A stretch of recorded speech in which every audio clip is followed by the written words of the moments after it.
Judul, Bayangan di Tepi Sungai. Aurora Saldana takkan pernah melupakan satu komentar. Bukan ucapan keras yang penuh tuduhan, melainkan sesuatu yang lebih buruk. Terucap lirih, tepat saat ia masih bisa mendengarnya. Kasihan wanita yang tak bisa punya anak tak berguna, baik sebagai istri maupun hal lain. Itu ucapan Remedios Canales, istri penjagal daging. Suatu Selasa pagi, saat Aurora melewati toko itu sambil memikul keranjang cucian di pinggulnya, ia mengucapkannya sambil membuang muka, seolah bicara soal cuaca, seolah Aurora hanyalah pemandangan tak bernyawa, bukan manusia.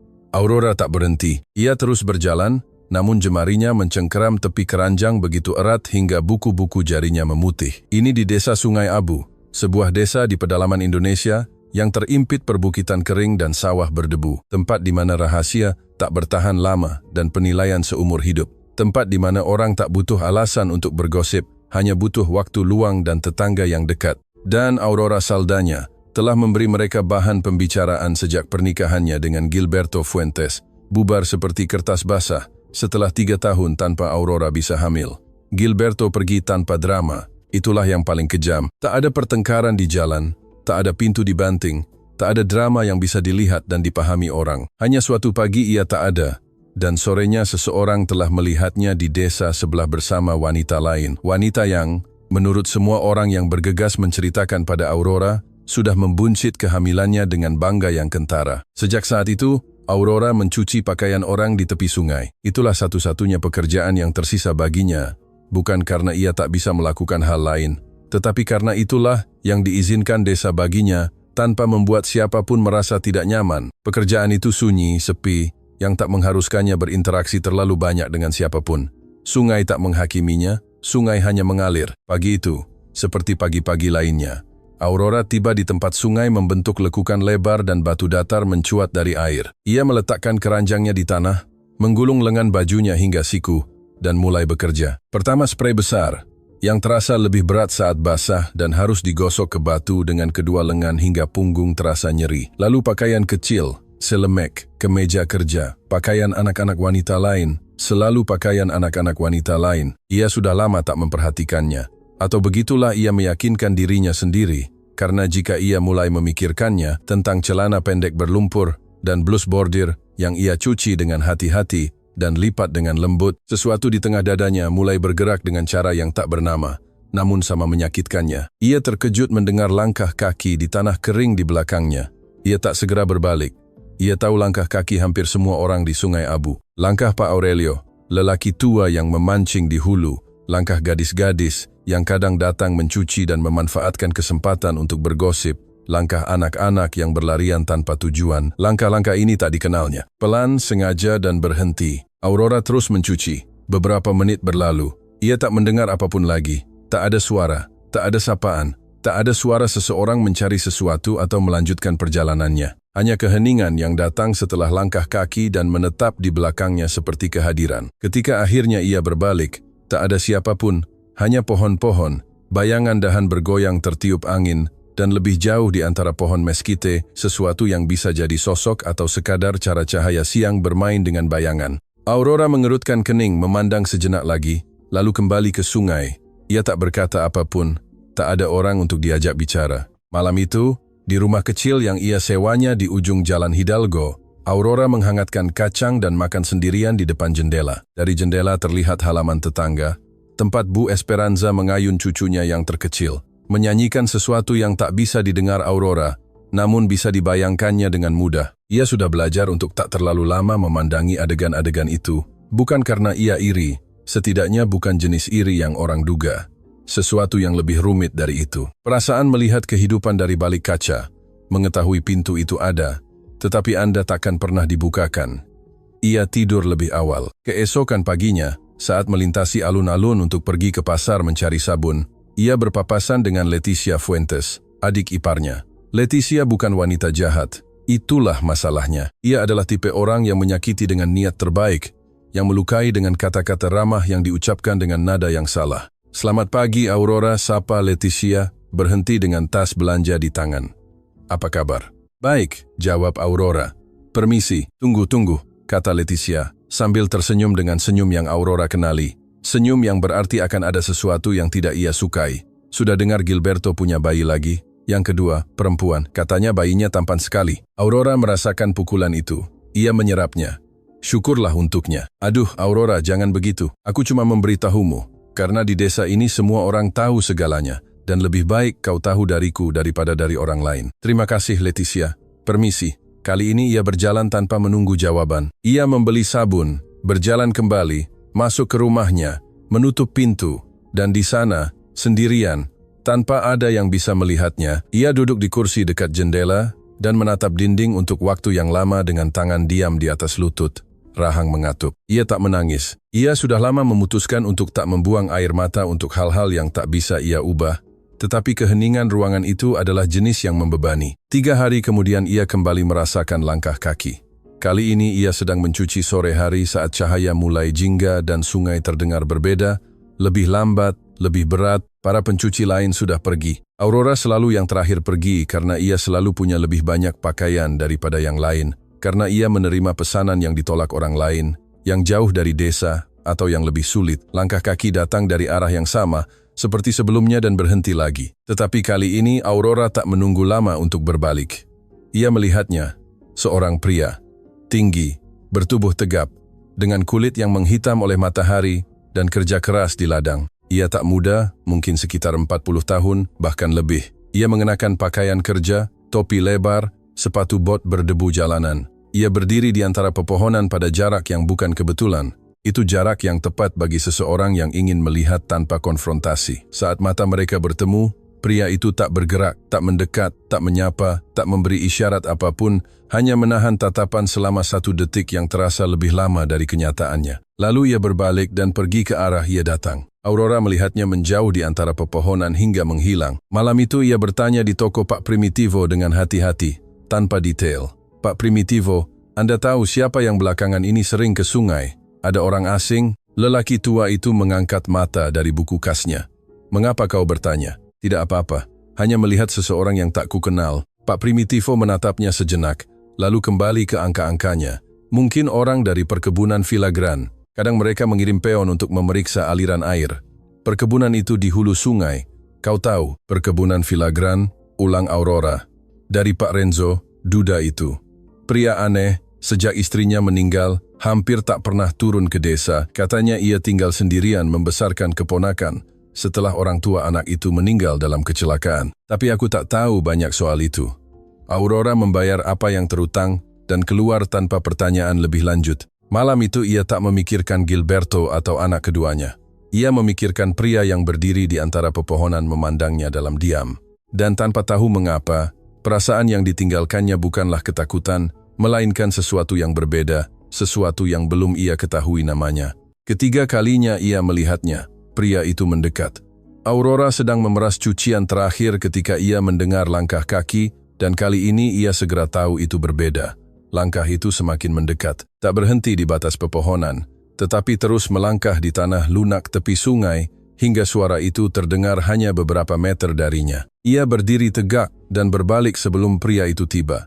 Ia melihatnya dari dekat untuk pertama kali.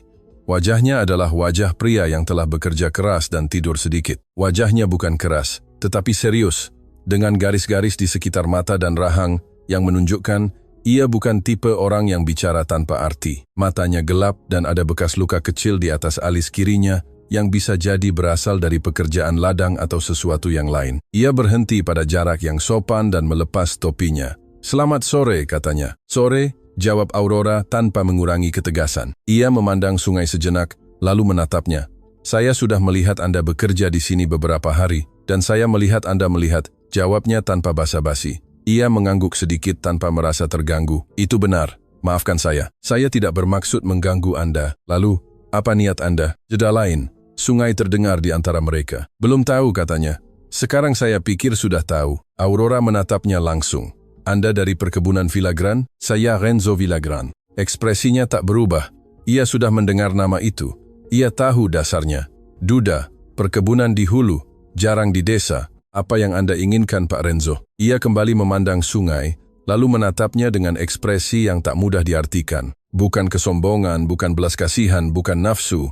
Sesuatu yang lebih mirip keputusan yang telah ia ambil selama berhari-hari dan akhirnya ia putuskan untuk mengucapkannya. Saya sudah bertanya tentang Anda di desa, katanya.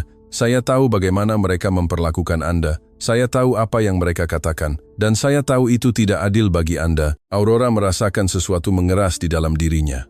Saya tidak perlu siapapun membela kehormatan saya, Pak Renzo. Saya tidak datang untuk membela, saya datang untuk menawarkan sesuatu. Menawarkan, Anda tidak bisa punya anak, katanya. Dan ia mengatakannya dengan ketegasan yang bukan kekejaman, melainkan cara seorang pria yang terbiasa bicara soal tanah dan ternak dan urusan sulit, mengatakan sesuatu. Tetapi saya bisa memberi Anda sebuah keluarga. Sungai terus mengalir. Spray yang tergantung di tali yang Aurora bentangkan di antara dua dahan bergoyang tertiup angin. Jelaskan diri Anda, kata Aurora dengan suara datar. Saya punya keponakan, usianya 9 tahun. Namanya Matteo. Ia kehilangan orang tuanya dan sejak itu tinggal bersama saya. Saya bukan ayah, saya pria yang tahu bekerja tanah dan mengelola ternak, dan tak tahu apapun tentang membesarkan anak. Anak itu membutuhkan lebih dari yang bisa saya berikan. Apa hubungannya dengan saya? Saya butuh seseorang untuk mengurus rumah dan Matteo. Seseorang yang selalu ada, bukan pekerja yang pulang jam 6 sore. Seseorang yang menjadi bagian dari rumah itu. Aurora butuh waktu untuk menjawab. Anda meminta saya menikah dengan Anda? Saya meminta Anda mempertimbangkan kemungkinannya, katanya, tanpa tekanan, tanpa janji yang tak bisa dipenuhi. Hanya untuk Anda pertimbangkan. Mengapa saya? Pertanyaan itu keluar tanpa ia rencanakan sepenuhnya. Itu pertanyaan sebenarnya yang tersembunyi di balik semua yang lain. Renzo Villagrán menatapnya sejenak. Karena Anda bekerja tanpa mengeluh, bertahan tanpa runtuh, dan tidak takut sendirian. Itu lebih dari yang bisa dikatakan kebanyakan orang. Aurora mengambil keranjangnya. Saya harus memikirkannya. Ambil waktu yang Anda butuhkan. Ia pergi tanpa berkata apa-apa lagi. Tetapi malam itu, duduk di depan jendelanya dengan sepiring makanan yang masih hangat, ia menyadari ini adalah pertama kalinya dalam waktu yang lama ia punya sesuatu yang berbeda untuk dipikirkan. Bukan tentang apa yang hilang darinya, tetapi tentang apa yang mungkin menanti di balik sebuah keputusan. Aurora butuh 4 hari untuk memberi jawaban, bukan karena ia tak tahu apa yang akan ia katakan, di suatu tempat yang bukan persis di hati maupun persis di akal, melainkan sesuatu di antara keduanya. Ia sudah tahu sejak Renzo menjauh di tepi sungai. Tetapi ia takut mengatakannya dengan cepat, seolah kecepatan itu bisa membawa nasib buruk atau seolah ia perlu membuktikan pada seseorang, mungkin pada dirinya sendiri, bahwa ia bukanlah wanita putus asa yang menerima tawaran pertama. Selama 4 hari itu ia terus mencuci pakaian di sungai, terus melewati toko Remedios Canales, terus mendengarkan apa yang dikatakan dan apa yang tidak dikatakan di Sungai Abu. Dan dalam 4 hari itu, ia memperhatikan sesuatu yang mungkin selalu ada, tetapi kini ia lihat dengan mata yang berbeda. Desa menatapnya bukan dengan rasa ingin tahu baru, mereka menatapnya seperti biasa, dengan campuran kasihan dan jarak, yang hampir menjadi pemandangan yang akrab. Tetapi sekarang Aurora menatap balik dengan pertanyaan yang sebelumnya tak ia miliki. Apa yang hilang jika seseorang pergi dari sini? Apa yang ditinggalkan? Apa yang ada di Sungai Abu yang lebih berharga daripada kemungkinan sesuatu yang berbeda? Ia tak menemukan jawaban yang cukup berat. Pada hari kelima, saat masih gelap dan desa terlelap, Aurora berjalan ke sungai, bukan untuk mencuci, hanya untuk berfikir. Ia duduk di batu datar, tempat ia biasa bekerja dan memandang air mengalir. Sungai di dini hari terdengar berbeda, lebih dalam, seolah bicara tentang hal lain. Ia teringat ibunya, yang meninggal saat ia berusia 12 tahun dan pernah berkata secara santai, tanpa tahu kata-kata itu akan tinggal selamanya. Aurora, dalam hidup ini wanita harus belajar mengambil apa yang berguna sebelum diambil darinya. Itu bukan nasihat bijak atau puitis, itu hanya apa yang ibunya pelajari dari pengalaman pahit. Ia teringat Gilberto, bukan dengan sakit lagi, tetapi dengan dinginnya seseorang yang meneliti kesalahan lama. Gilberto tak meninggalkannya karena tak mencintainya. Ia meninggalkannya karena ia lebih mencintai gagasan memiliki anak daripada gagasan bersamanya. Dan di Sungai Abu tak ada yang mengutuknya, tak ada yang menunjuknya. Ia diberi kesempatan kedua tanpa perlu memintanya. Ia diberi keranjang pakaian orang lain dan tepi sungai. Bukan kepahitan yang ia rasakan saat memikirkannya. Itu kejernihan. Saat matahari mulai mengintip dari balik perbukitan, Aurora berdiri, menepuk debu dari gaunnya, dan mengambil keputusan yang telah ia ambil 4 hari lalu. Ia naik ke perkebunan Villagrán di tengah hari. Jalanannya panjang, lebih dari 1 jam berjalan kaki, melalui jalan setapak di antara sawah dan padang rumput, dengan matahari sudah terik dan debu mengepul dengan setiap langkah. Aurora melakukannya tanpa terburu-buru, memandang tanah, pagar, pohon-pohon yang menandai batas properti. Itu tanah yang tergarap, terlihat jelas, tak terbengkalai, tak krisis. Itu tanah yang dirawat dengan serius. Perkebunan itu muncul setelah tikungan jalan.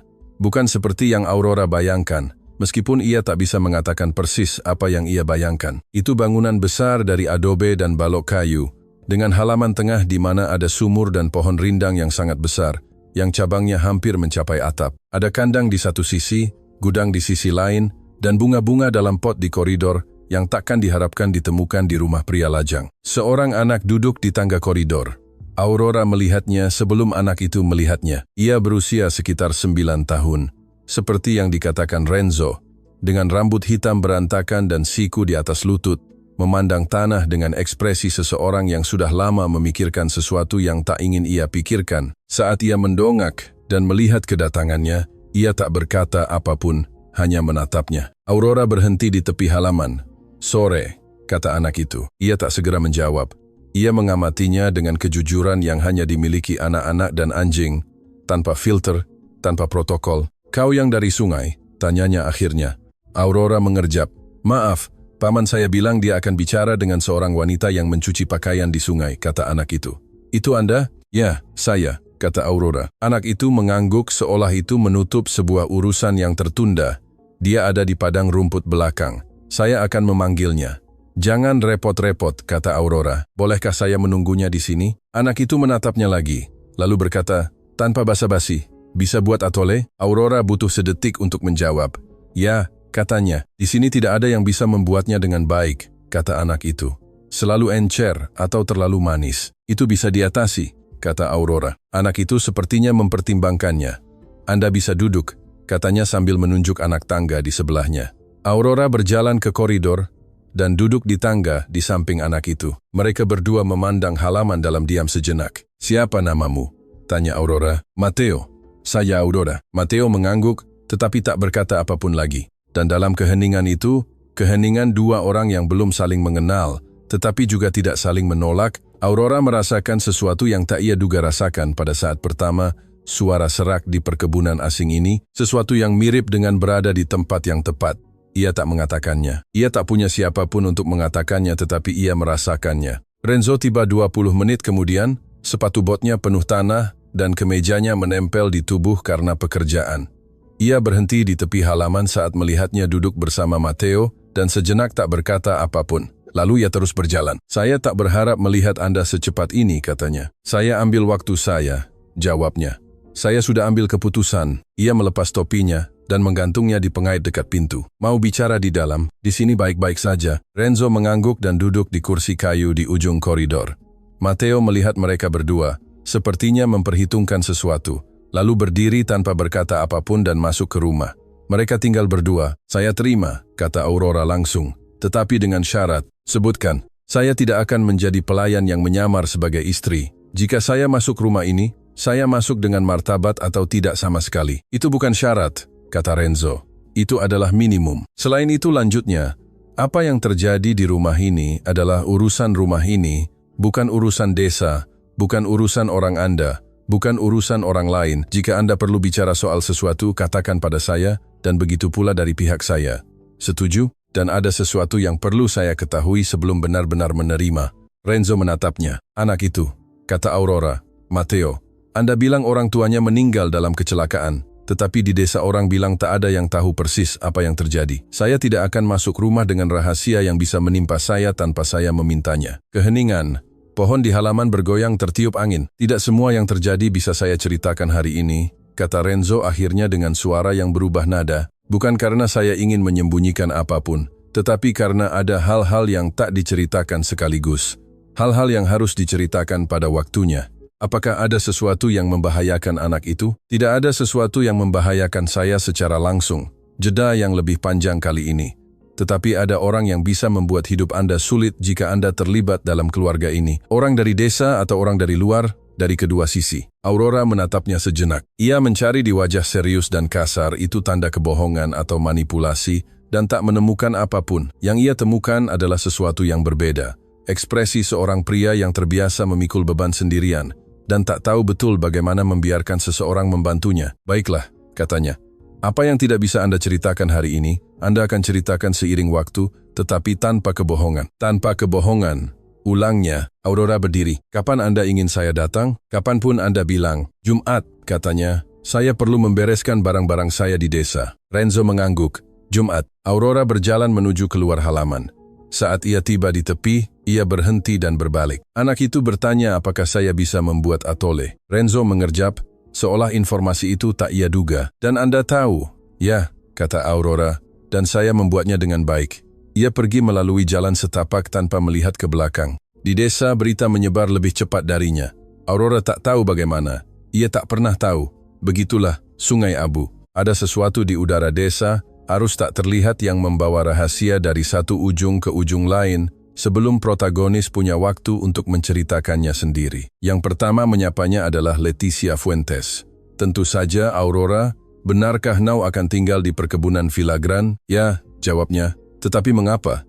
Apa yang ditawarkan pria itu padamu? Sebuah pekerjaan. Pekerjaan. Begitu mereka menyebutnya sekarang, kata Leticia. Dan dalam suaranya ada sesuatu yang ingin terdengar seperti kekhawatiran, tetapi terasa seperti sesuatu yang lain. Aurora, pria itu aneh. Katanya apa yang terjadi pada istrinya bukan kecelakaan biasa. Leticia menyela.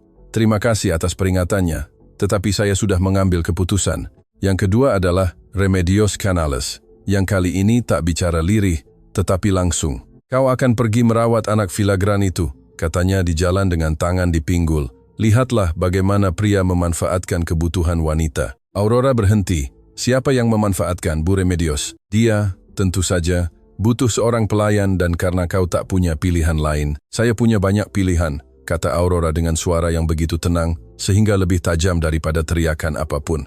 Ini yang saya pilih. Dan ia melanjutkan jalannya, tetapi malam itu, saat mengemasi pakaiannya, dalam peti kecil yang ia miliki sejak muda, Aurora mendengar suara-suara di luar dan tahu bahwa desa sudah membangun versinya sendiri tentang cerita itu, bahwa ia adalah wanita putus asa, bahwa ia menawarkan diri pada bangsawan kaya itu karena ia tak punya apa-apa lagi untuk ditawarkan, bahwa bangsawan itu memilihnya karena ia satu-satunya yang mau menerima. Ia menutup peti dengan kuat. Biarlah mereka bicara apa saja. Ia sudah belajar bahwa sungai tak bertanya kemana ia pergi, ia hanya mengalir. Beberapa hari pertama di perkebunan terasa sunyi. Bukan keheningan canggung dua orang asing yang tak tahu harus berkata apa, tetapi keheningan fungsional dari orang-orang yang sedang mempelajari ritme satu sama lain. Aurora belajar jam berapa Renzo bangun, jam berapa ia keluar ke ladang, kapan ia kembali, apa yang ia makan, dan apa yang tidak disentuhnya. Renzo, di sisi lain, belajar bahwa Aurora bukanlah tipe orang yang meminta izin untuk melakukan sesuatu, tetapi tipe yang melakukannya, dan kemudian bertanya apakah ada yang perlu diubah. Dengan Matteo berbeda. Anak itu rumit dengan cara yang segera dikenali Aurora, bukan karena ia sulit atau agresif, tetapi karena ia adalah tipe orang yang menyimpan segalanya di dalam. Ia tak menangis, tak mengeluh, tak meminta apapun, mengerjakan tugasnya, makan apa yang disajikan, pergi ke sekolah desa pada hari-hari yang ditentukan, dan selebihnya ia dalam keheningan yang terlalu tertata untuk keheningan alami anak 9 tahun. Aurora mengamatinya selama beberapa hari pertama tanpa berkata apapun. Pada hari keempat, saat sedang membuat sarapan, Matteo masuk ke dapur dan duduk di bangku dekat meja dengan buku catatannya. Biasanya ia mengerjakan PR di sana sementara ia memasak dalam diam tanpa meminta apapun. Pagi itu Aurora meletakkan semangkuk atole di depannya sebelum ia berkata apapun. Matteo memandangnya, mencicipinya, dan sesuatu di wajahnya berubah dengan cara yang hampir tak terlihat. Enak, katanya. Sudah kubilang aku membuatnya dengan baik, jawab Aurora tanpa melebih-lebihkan. Matteo menyesap lagi. Lalu, tanpa mengangkat pandangan dari buku catatannya, ibuku membuat atole. Aurora tak segera menjawab. Ia terus mengaduk kacang di atas kompor. Ya, katanya akhirnya lirih. Dengan kayu manis, seperti ini, dengan banyak kayu manis yang meninggalkan dasar berwarna coklat. Ini juga pakai kayu manis, kata Aurora. Matteo mengangguk perlahan. Tak berkata apapun lagi selama sisa sarapan. Vero, saat ia bangkit untuk mencuci sebelum sekolah, meninggalkan mangkuk kosong dan menatapnya sejenak sebelum pergi, seolah ingin mengatakan sesuatu dan tak tahu caranya. Aurora mengambil mangkuk tanpa komentar, tetapi menyimpan momen itu. Pertama kali ia pergi ke desa setelah menetap di perkebunan, Aurora pergi mencari benang dan sabun di toko Pak Primitivo. Itu Selasa pagi. Pasar ramai dan ia tahu persis apa yang akan ia temukan. Ia menemukannya, tatapan-tatapan itu, bisikan-bisikan yang semakin pelan saat ia lewat, tetapi tak menghilang. Para wanita yang berkumpul berdua atau bertiga dan tiba-tiba punya banyak hal untuk dibicarakan satu sama lain saat Aurora lewat dekat mereka. Yang tak ia duga adalah komentar Hortensia Mares, seorang wanita yang Aurora selalu anggap tidak berbahaya, tipe yang tidak mencari konflik, tetapi juga tidak menghindarinya jika ada. "Bagaimana kabar duda itu?" kata Hortensia dengan senyum yang ingin polos. Katanya pria yang kesepian. "Baguslah kau sudah menemukan seseorang untuk merawatnya." Aurora membeli sabunnya. "Mereka semua baik-baik saja, terima kasih," katanya. "Dan anak itu Mateo." Katanya aneh karena tak bicara dengan siapapun di sekolah. Sejak orang tuanya, dia jadi agak. "Dia anak yang mengalami sesuatu yang sulit," kata Aurora dan suaranya memotong ucapan Hortensia dengan ketajaman gunting. Seperti siapapun yang kehilangan keluarganya. Tidak ada yang aneh soal itu. Hortensia mengerjap. "Oh, ya, tentu saja. Maksud saya bukan begitu. Semoga harimu baik," kata Aurora dan keluar. Dalam perjalanan kembali ke perkebunan, dengan keranjang di lengan dan matahari siang yang menyengat kuat, Aurora memikirkan apa yang dikatakan Hortensia tentang Mateo, bahwa ia aneh, bahwa ia tak bicara dengan siapapun. Ia sudah memperhatikannya, tetapi mendengarnya diucapkan seperti itu, dengan nada itu, mengganggunya. Tak ada yang mencoba memahami anak itu. Mereka mengamatinya dari luar, memberinya label, dan melanjutkan urusan mereka. Itu ia kenal betul. Terlalu baik. Seminggu kemudian Renzo datang ke dapur setelah makan malam dan duduk di kursi besar dekat jendela.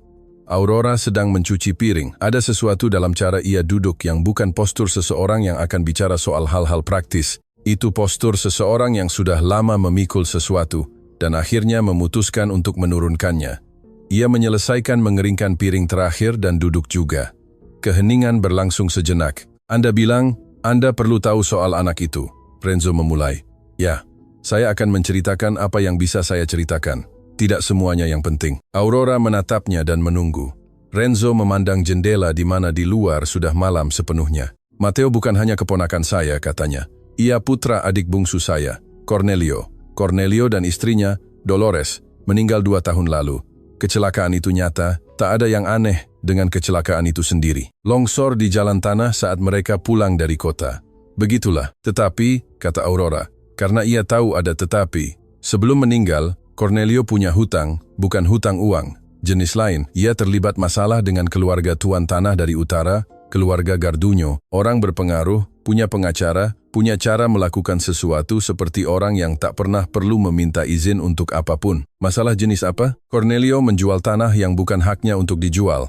Sebagian dari perkebunan ini yang merupakan warisan bersama di antara kami berdua. Ia melakukannya tanpa berkonsultasi dengan saya, tanpa dokumen yang sah, tanpa apapun. Ketika ia meninggal, keluarga Garduño datang mencari tanah itu.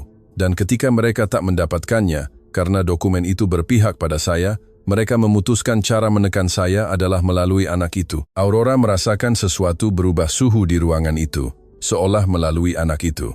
Mateo adalah pewaris langsung dari apa yang menjadi hak Cornelio di perkebunan ini. Keluarga Garduño berargumen bahwa jika Mateo dinyatakan legal di bawah perwalian mereka, mereka bisa mengklaim bagian warisan Cornelio sebagai administrator anak di bawah umur. Dan mereka punya peluang legal untuk mencapainya, mereka punya pengacara. Saya punya alasan. Tetapi di negara ini, alasan saja tak selalu menang. Aurora memproses itu dalam diam. Itulah sebabnya Anda ingin seseorang yang stabil di rumah untuk menunjukkan bahwa anak itu punya lingkungan keluarga. Renzo menatapnya. Di antara alasan-alasan lain. Dan apa alasan lainnya? Ia berhenti. Anak itu benar-benar membutuhkan saya, dan saya tidak cukup. Itu juga benar. Aurora menatapnya sejenak. Anda seharusnya memberitahu saya lebih awal, katanya akhirnya. Saya tahu. Bukan karena saya menyesal berada di sini, tetapi karena jika masalah datang, saya lebih suka mengetahuinya dengan nama agar bisa melawannya. Anda benar, kata Renzo, dan ia meminta maaf. Keheningan lain. Kapan terakhir kali keluarga Garduño berkomunikasi? 3 bulan lalu mereka mengirim pengacara. Saya bilang tak ada yang perlu didiskusikan. Mereka pergi, tetapi saya tak berpikir mereka menyerah. Mateo tahu soal ini, cukup untuk takut. Tidak cukup untuk memahaminya. Aurora berdiri dan pergi memanaskan kopi yang tersisa di panci. Itu juga harus diperbaiki. Katanya, anak yang takut pada sesuatu yang tak ia pahami adalah anak yang tak bisa tumbuh dengan baik. Dan bagaimana cara memperbaikinya? Dengan menceritakan kebenaran sesuai ukurannya. Dengan kata-kata yang tepat, tetapi kebenaran. Renzo menatapnya seolah jawaban itu sekaligus jelas dan benar-benar baru. Anda bicara sangat terus terang, katanya. Kehidupan yang mengajarkannya, jawab Aurora sambil meletakkan kopi di depannya. Ada gula kan? Katanya. Baik, gula dalam kopi adalah kebiasaan yang tak perlu. Dan untuk pertama kalinya sejak Aurora tiba di perkebunan, Renzo Villagrán tertawa. Itu tawa singkat, hampir tak disengaja. Seperti orang yang tak yakin ia masih bisa tertawa pada sesuatu.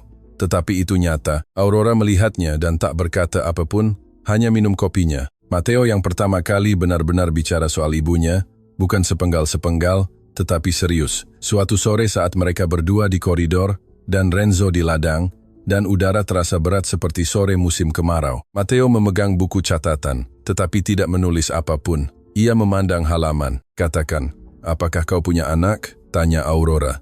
Pertanyaan itu datang langsung, tanpa filter, seperti yang hanya ditanyakan anak-anak.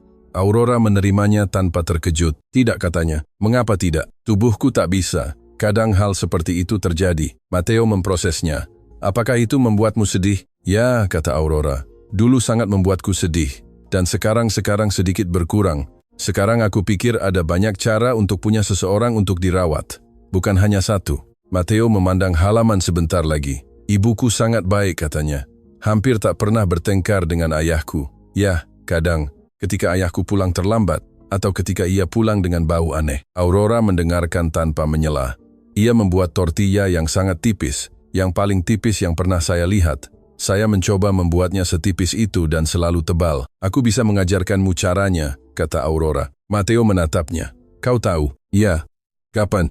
Kapanpun kau mau. Matteo mengangguk dengan keseriusan yang ia miliki untuk segalanya. Seolah mereka menandatangani kontrak. Sabtu, kata Matteo. Sabtu, konfirmasi Aurora. Mereka kembali terdiam, berdua memandang halaman, dan keheningan itu berbeda dari semua yang sebelumnya. Itu adalah keheningan dua orang yang sudah saling mengenal, yang sudah punya Sabtu bersama dan proyek bersama dan cerita yang diceritakan satu sama lain di sore hari. Itu, meskipun tak ada di antara mereka yang mengatakannya seperti itu, adalah permulaan sesuatu. Pengacara keluarga Garduño tiba suatu Kamis pagi. Aurora melihatnya datang dari jendela dapur. Seorang pria berjas terang yang benar-benar tidak serasi dengan debu jalanan, dengan tas kulit gelap dan ekspresi seseorang yang terbiasa pintu dibukakan sebelum ia mengetuk. Ia ditemani pria yang lebih muda, pendiam, yang membawa kertas, dan memandang segalanya dengan mata seseorang yang sedang mencatat.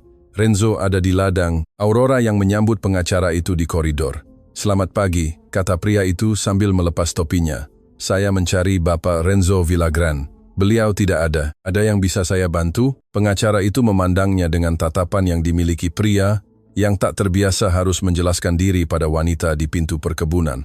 Saya Licenciado Ferreira. Saya mewakili keluarga Garduño. Saya punya dokumen yang harus diserahkan langsung kepada Bapak Villagrán. Saya bisa menyampaikannya padanya. Saya khawatir penyerahan harus langsung, kata Licenciado dengan senyum yang bukan senyum. Kalau begitu, Anda harus kembali saat beliau ada. Yeda, Anda adalah saya yang tinggal di rumah ini, kata Aurora. Licenciado Ferreira mencatat itu dalam benaknya. Ia melihatnya melakukannya dan menyimpan gerakan itu untuk nanti. Saya bisa memberitahu Bapak Villagrán bahwa keluarga Garduño bersedia mencapai kesepakatan damai. Itu akan menjadi yang terbaik untuk semua pihak, terutama untuk anak di bawah umur. Terima kasih, kata Aurora. Akan saya sampaikan, penting bagi Anda untuk memahami bahwa klien kami punya kepentingan yang sah dalam kesejahteraan anak itu. Kepentingan Anda pada anak itu saya mengerti sekali, kata Aurora, dan nadanya tak berubah, tetapi ada sesuatu di dalamnya yang mengeras seperti mata pisau. Selamat pagi, Licenciado. Pria itu ragu sejenak, lalu mengangguk, mengenakan topinya dan pergi. Aurora menunggu hingga debu jalanan menghapus sosoknya sebelum masuk lagi. Matteo ada di pintu dapur, ia melihat semuanya. Mereka yang mau mengusir saya dari sini? Tanyanya. Ia berhenti, menatapnya. Tak ada yang akan mengusirmu dari sini, katanya. Tetapi paman saya bilang mereka punya pengacara. Kita juga bisa punya pengacara. Dan jika tidak cukup, Aurora mendekat dan berjongkok agar sejajar dengannya. Mata anak itu memiliki ketakutan yang digambarkan Reno, ketakutan spesifik bagi mereka yang tidak sepenuhnya memahami bahaya tetapi merasakan beratnya dengan sempurna. Matteo, kata Aurora, tahukah kau apa yang paling membuat orang yang ingin mengambil sesuatu darimu kesal? Anak itu menggelengkan kepala, bahwa apa yang ingin mereka ambil terlalu erat dipegang sehingga mereka tak bisa menariknya. Matteo memproses itu. Dan seberapa erat saya dipegang? Sangat erat, kata Aurora. Matteo mengangguk. Tak sepenuhnya yakin, tetapi sedikit lebih teguh dari sebelumnya. Ketika Renzo kembali dari ladang dan Aurora menceritakan kunjungan itu, ia terdiam sejenak. Tangan bertumpu di meja, menatap titik tetap di antara mereka berdua. Saya seharusnya mengantisipasinya, katanya. Anda sudah mengantisipasinya, kata Aurora. Itulah sebabnya Anda memberitahu saya apa yang Anda katakan malam itu. Saya tidak ada di sini saat mereka datang. Saya yang ada. Ia menatapnya. Yang Anda katakan adalah bahwa mereka perlu kembali saat Anda ada. Saya tidak melihat Matteo. Ia melihat semuanya. Saya harus bicara dengannya. Renzo mengembuskan napas perlahan. Apa yang Anda katakan pada anak itu? Saya bilang kebenaran bahwa tak ada yang akan mengusirnya dari sini. Aurora, kata Renzo. Dan dalam suaranya ada sesuatu yang mencampur peringatan dengan rasa terima kasih. Janji itu sulit dijamin, saya tahu, katanya. Tetapi anak tidak bisa tumbuh di atas ketakutan. Ia butuh pijakan. Saya memberikannya. Sekarang terserah kita untuk tidak mengecewakannya. Keheningan. Randall menatapnya dengan cara yang berbeda dari cara ia menatapnya sebelumnya. Itu tatapan yang tidak memiliki jarak dari hari-hari pertama atau kepraktisan percakapan minggu lalu. Itu tatapan seseorang yang melihat orang lain dengan sungguh-sungguh untuk pertama kalinya tanpa layar dari apa yang ia harapkan temukan. Besok saya akan menelepon pengacara di kota, katanya. Saya ingin semuanya beres. Baik, kata Aurora, dan saat Anda pergi, bawa saya. Mengapa? Karena saya ingin mengerti persis posisi kita. Bukan dari kata orang, tetapi langsung. Renzo mengangguk. Baiklah, perjalanan ke kota 2 hari kemudian.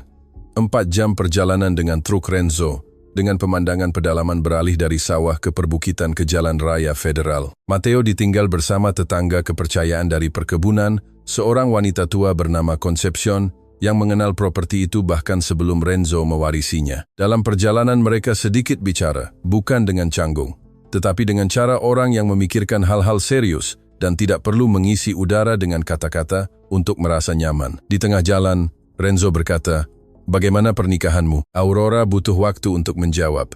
"Mengapa Anda bertanya itu? Karena Anda tahu lebih banyak tentang saya daripada saya tentang Anda. Tidak banyak lagi.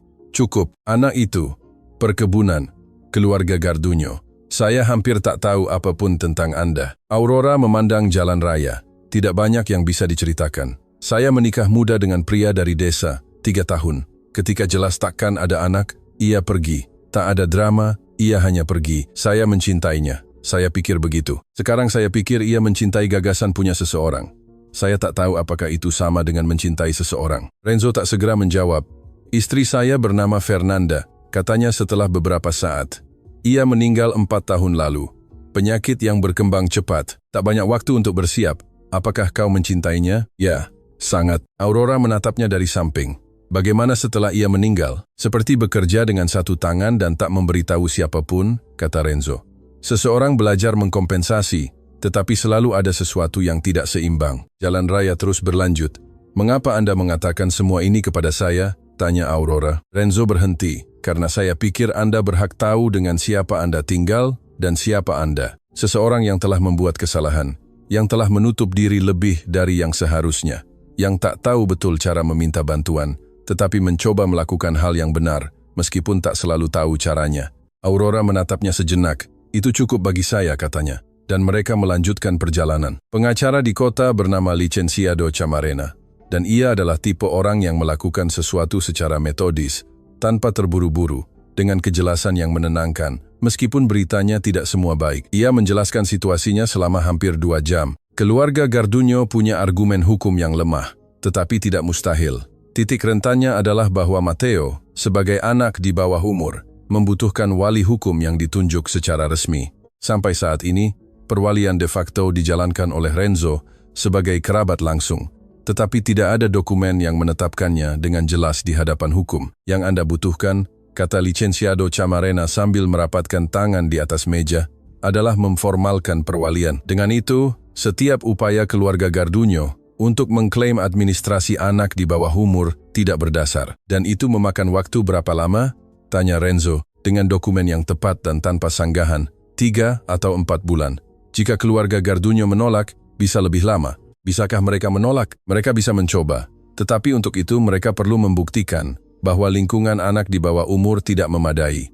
Pengacara itu menatap mereka berdua, yang, melihat situasinya, akan sulit bagi mereka. Aurora berbicara untuk pertama kalinya sejak mereka masuk. Apa yang Anda butuhkan dari kami untuk memulai? Licenciado Camarena menjelaskan daftar dokumen, langkah-langkah yang harus diikuti, perkiraan tenggat waktu. Aurora mendengarkan semuanya dan mencatat dalam buku catatan kecil yang ia bawa. Saat mereka keluar dari kantor, Renzo menatapnya.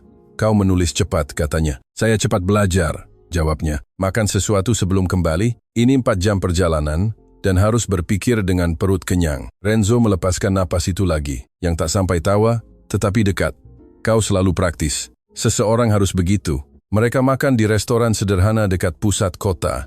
Keduanya sebagian besar dalam diam, tetapi keheningan yang berbeda dari di jalan saat berangkat. Itu adalah keheningan 2 orang yang telah berbagi sesuatu yang serius, dan sekarang memprosesnya bersama, tanpa perlu menerjemahkan semuanya menjadi kata-kata. Dalam perjalanan kembali, saat malam, dengan pemandangan hitam di luar dan lampu dashboard truk di antara mereka berdua, Aurora berkata, ketika urusan anak itu selesai, ketika sudah stabil dan perwalian beres, lalu apa? Apa yang Anda ingin terjadi dengan kita berdua? Pertanyaan itu mengapung di udara truk dengan suara mesin di bawahnya. Renzo tak segera menjawab. Ia memandang jalan raya. Saya tak tahu, katanya akhirnya dengan jujur. Saya tahu apa yang saya mulai inginkan. Saya tahu apa yang ada sekarang berbeda dari yang saya bayangkan, tetapi saya tak tahu persis apa namanya. Tidak apa-apa, kata Aurora. Kau tak harus menamainya sekarang. Dan Anda apa yang Anda inginkan? Aurora memandang kegelapan di luar. Saya ingin tidak perlu lagi mencuci pakaian orang lain untuk bertahan hidup, katanya pertama kali. Dan di situ ada humor, tetapi juga kebenaran yang telah ia pikul bertahun-tahun. Saya ingin anak itu baik-baik saja. Dan saya ingin ketika waktu berlalu, dan saya melihat ke belakang, saya bisa berkata bahwa saya membangun sesuatu, bukan diberi, bahwa saya membangunnya. Renzo tak berkata apapun, tetapi tangannya disetir sedikit mengendur, seolah sesuatu yang tadinya kencang menemukan cara untuk melepaskan diri. Bulan-bulan berikutnya adalah yang paling rumit dan paling nyata yang akan Aurora Saldaña ingat sepanjang hidupnya. Keluarga Garduño tidak menyerah dengan mudah, seperti yang telah diperingatkan Licenciado Camarena. Mereka mengajukan keberatan terhadap proses perwalian, berargumen bahwa lingkungan di perkebunan tidak stabil, bahwa kehadiran seorang wanita tanpa ikatan hukum yang resmi dengan anak di bawah umur adalah tidak teratur, dan bahwa Renzo Villagrán tidak memenuhi syarat sebagai satu-satunya wali, mengingat sejarah konflik dengan keluarga Garduño. Pada tahap itulah Aurora mengerti bahwa dokumen hukum hanyalah sebagian dari pertarungan. Bagian lainnya lebih tua dan lebih sulit. Itu adalah pertarungan kata-kata yang diucapkan di tempat yang tepat, dari orang-orang yang memberi kesaksian atas apa yang mereka lihat, reputasi yang dibangun bukan dalam sehari, tetapi dalam akumulasi diam dari gestur sehari-hari. Dan di sana, tak terduga, desa Sungai Abu masuk ke dalam cerita dengan cara yang tak diantisipasi Aurora. Pak Primitivo lah yang memulai, lelaki tua di toko itu, yang mengenal setengah desa dan telah melihat 3 generasi keluarga berlalu. Ia adalah orang pertama yang bicara dengan Licenciado Camarena ketika pengacara itu membutuhkan kesaksian tentang karakter Renzo dan situasi anak di bawah umur. Pak Donzo adalah pria pekerja dan berpegang teguh pada kata-katanya, kata Pak Primitivo kepada pengacara itu dengan ketenangan yang tenang dari orang yang tak perlu menghiasi apa yang ia katakan. Dan Nona Aurora adalah tipe orang yang melakukan sesuatu dengan baik tanpa meminta tepuk tangan. Kemudian Concepcion, tetangga yang merawat Mateo saat Aurora dan Renzo pergi ke kota. Ia memberi kesaksian tanpa diminta 2 kali, menggambarkan apa yang ia lihat dalam bulan-bulan ia berinteraksi dengan keluarga. Anak yang mulai lebih sering tertawa, pria yang pulang untuk makan alih-alih melewatkan makan, dan seorang wanita yang telah mengubah rumah dingin itu menjadi sesuatu yang berbeda tanpa banyak bicara. Dan kemudian yang tak pernah diharapkan Aurora. Guru Mateo di sekolah desa, seorang wanita muda bernama Soledad, datang langsung mencarinya. Saya datang untuk memberitahu Anda bahwa Mateo sudah bicara, katanya berdiri di pintu perkebunan, suatu sore. Aurora menatapnya tanpa sepenuhnya mengerti.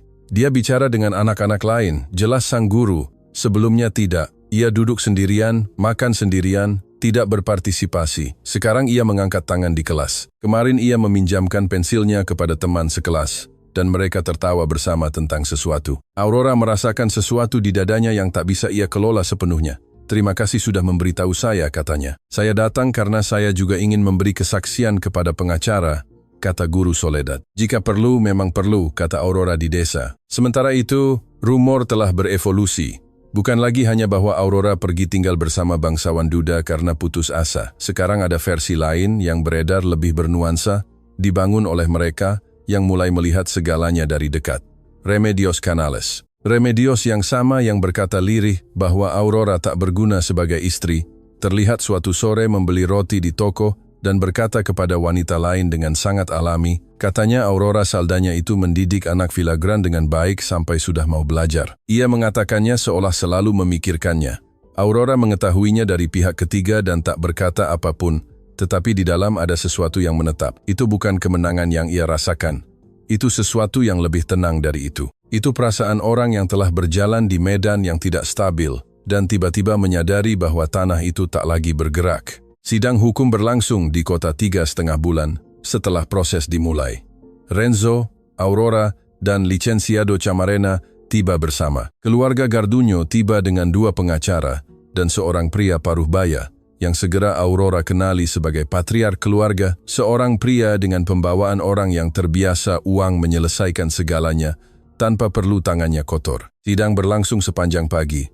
Licenciado Ferreira, mewakili keluarga Garduño, mempresentasikan argumennya dengan ketepatan orang yang telah mempersiapkan kasusnya dengan baik. Ia bicara tentang ketidakstabilan rumah, kurangnya ikatan formal, sejarah konflik mengenai tanah. Licenciado Camarena, di sisi lain, mempresentasikan kesaksian Pak Primitivo, Concepcion, Guru Soledad, dokter desa yang melihat Mateo tumbuh 2 cm dan bertambah 4 kg dalam beberapa bulan terakhir. Dokumen perkebunan yang beres, pendaftaran sekolah anak, nilainya, catatan guru tentang partisipasinya di kelas, dan di akhir hakim meminta untuk bicara dengan Mateo. Ia sendirian, tanpa pengacara, di ruangan terpisah. Ia di sana selama 20 menit. Ketika ia keluar, ekspresinya tidak mengatakan apapun. Mata anak itu mencari Aurora sebelum siapapun. Ketika ia menemukannya, ia mengangguk sangat perlahan dengan keseriusan yang adalah miliknya sejak awal, dan pergi duduk di sampingnya. Aurora tak bertanya apapun, meletakkan tangannya di bahunya, dan ia tetap diam di bawah gestur itu tanpa bergerak, seperti seseorang yang telah lama ingin seseorang menopangnya dan akhirnya menerima bahwa memang bisa. Hakim mengambil keputusannya sore itu juga. Perwalian legal Mateo Villagrán ditetapkan untuk pamannya, Renzo Villagrán, secara definitif. Argumen keluarga Garduño tentang ketidakstabilan rumah ditolak karena kurangnya bukti. Klaim apapun atas tanah harus diselesaikan dalam proses sipil terpisah tanpa melibatkan situasi anak di bawah umur. Licenciado Ferreira mengumpulkan kertasnya tanpa terburu-buru, dengan ketenangan orang yang kalah, tetapi tidak akan mengakuinya dengan keras. Patriark Garduño menatap Renzo dari seberang ruangan. Renzo menahan tatapannya tanpa berkata apapun. Di luar, di jalan depan gedung pengadilan, dengan matahari siang jatuh di aspal, Mateo menatap Renzo lalu menatap Aurora. "Sudah?" tanyanya. "Sudah," kata Renzo. Mateo memproses itu sejenak, lalu berkata dengan kepraktisan total, "Kita bisa makan, saya lapar." Renzo tertawa terbahak-bahak, tawa sejati, tawa yang tak bisa direncanakan atau ditahan, yang keluar dari suatu tempat di mana ia telah lama disimpan. Aurora juga tertawa, dan itu adalah pertama kalinya hari itu tubuhnya melepaskan sesuatu dari ketegangan yang telah ia pikul sejak pagi. "Ya," katanya, "ayo makan." Kembali di perkebunan malam itu, ketika Mateo sudah tertidur dan rumah sunyi, Aurora keluar ke koridor dan duduk di tangga, di mana pada sore pertama ia menemukan anak itu sendirian dan berpikir. Langit pedalaman Indonesia, jauh dari lampu kota, adalah jenis langit yang terasa terlalu besar untuk hanya satu orang memandang dari bawah. Renzo keluar sebentar kemudian dan duduk di kursi dekat pintu. Seperti biasa, ia tak bicara segera. Beberapa menit keheningan berlalu. "Aurora," kata Aurora akhirnya, "katakan apa yang Anda tanyakan di jalan. Saat kembali dari kunjungan pertama ke pengacara, apa yang Anda ingin terjadi di antara kita berdua?" Aurora menatapnya. "Saya ingat, saya bilang saya tak tahu namanya." Ia berhenti. "Saya pikir saya sekarang tahu." Ia menunggu. "Saya ingin ini menjadi nyata," kata Renzo, dengan ketegasan yang sama, saat ia bicara soal tanah dan ternak, tetapi dengan sesuatu di bawahnya yang benar-benar berbeda. Bukan pengaturan, bukan kesepakatan. Nyata, Aurora menatapnya sejenak. Apakah Anda tahu apa yang Anda minta? Saya pikir begitu. Saya datang dengan segala yang saya miliki. Katanya, dengan apa yang bisa saya berikan, dan juga dengan apa yang tidak bisa saya berikan. Dengan sejarah yang saya miliki, dengan desa yang memandang saya seperti apa adanya, dengan cara saya berpikir dan bicara, dan mengambil keputusan, saya takkan menjadi orang lain karena itu lebih nyaman. Saya tidak meminta itu, katanya, tetapi saya ingin mengatakannya sama saja, dan baiklah. Aurora memandang langit sejenak. Ya, katanya, nyata, tak ada kata-kata lagi malam itu. Tak perlu, koridor, pohon besar, halaman dengan sumur, suara jauh ladang dalam kegelapan. Semua itu ada di sana, dan mereka berdua ada di dalamnya, dan itu sudah cukup. Pada bulan-bulan yang menyusul, Sungai Abu tetap Sungai Abu. Remedios Canales terus bicara. Leticia Fuentes terus menceritakan berita Gilberto. Pak Primitivo terus mencatat di buku kas. Sawah-sawah terus mengangkat debu saat angin bertiup. Tetapi Aurora Saldaña tak lagi mencuci pakaian orang lain di tepi sungai. Mateo Villagrán belajar membuat tortilla tipis, hampir setipis ibunya. Dan ketika berhasil, ia menunjukkannya pada Aurora dengan keseriusan yang adalah miliknya. Menunggu ia berkata bahwa itu baik, bahwa ia berhasil. Dan ia selalu berkata begitu, karena itu selalu benar. Renzo Villagrán mulai turun ke desa sesekali. Tak banyak. Ia tak pernah pria kota, tetapi ia turun. Dan ketika ia turun, Aurora kadang menemaninya. Dan orang-orang melihat mereka lewat bersama. Dan tak ada lagi yang perlu dikatakan, yang belum dikatakan. Apa yang tak bisa diperbaiki, masa lalu Aurora. Ketidakmampuan yang diubah desa menjadi label, tahun-tahun tatapan dan komentar dan keranjang pakaian orang lain, itu tak terhapus. Tetapi ada sesuatu yang telah dipelajari Aurora dari seluruh sejarah itu. Sesuatu yang tak diajarkan oleh siapapun di desa itu karena tak ada di antara mereka yang tahu betul, yaitu, keluarga tidak diwariskan, ia dibangun bata demi bata. Percakapan demi percakapan, Sabtu demi Sabtu belajar membuat tortilla tipis, malam demi malam di koridor, memandang langit yang terlalu besar. Ia dibangun dengan apa yang dimiliki seseorang, bukan dengan apa yang hilang, dan apa yang Aurora Saldaña bangun dengan tangan kasar bendera, dan suara terus terangnya, dan caranya memandang sesuatu dengan tegak tanpa meminta izin adalah sesuatu yang takkan pernah bisa dihancurkan oleh pengacara berjas terang, oleh komentar lirih, atau oleh Selasa pagi di depan toko Remedios Canales. Itu miliknya, milik mereka bertiga, dan itu terpegang erat. Terima kasih telah menemani kami hingga akhir cerita ini. Jika Anda sampai di sini berarti Anda menyukai cerita yang menyentuh jiwa, dan itu membuat kami bersyukur. Mohon berlangganan ke saluran kami jika Anda belum melakukannya. Beri suka pada video ini, tinggalkan komentar Anda tentang apa yang Anda rasakan, dan aktifkan lonceng notifikasi agar Anda tidak melewatkan satupun cerita baru. Setiap notifikasi yang Anda aktifkan membantu kami terus berkembang dan membawakan lebih banyak cerita seperti ini. Dan ceritakan dari mana Anda menonton video ini. Kami ingin mengenal keluarga kami di seluruh dunia. Sampai jumpa di cerita selanjutnya.